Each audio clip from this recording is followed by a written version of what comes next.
Sebaik-baik harta ialah pada orang yang baik ataupun orang yang soleh. Hadis ni saya dah lama dengar dah. Dulu-dulu masa tu dengar ceramah Dr. Zaharuddin. Cuma baru-baru ni saya ada dengar podcast yang dianjurkan oleh Bank Muamalat dan tetamu dia ialah Dr. Kamilin. Dan Dr. Kamilin bacakan hadis ni lah. Sebab tu saya teringat balik hadis ni.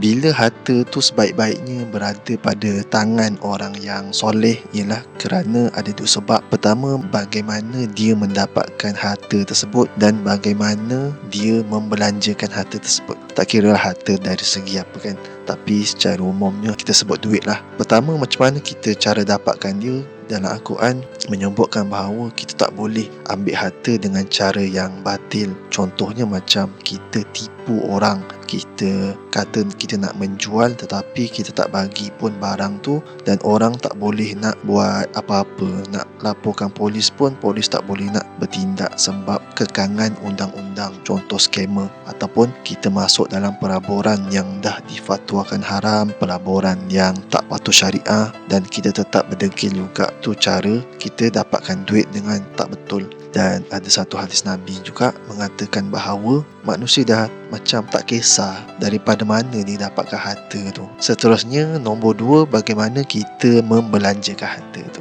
Kita kenalah belanja pada tempat yang patuh syariah, tempat yang betul. Contohnya kita tak carum insurans konvensional, produk-produk konvensional yang memang tak patuh syariah. Namun alternatifnya ada, sebab para ilmuwan Islam dah berusaha untuk buat alternatif, iaitu kewangan Islam, perbankan Islam, yang mana kita tahu tak sempurna tapi sekurang-kurangnya kita ada jawapan untuk jawab dekat sana nanti.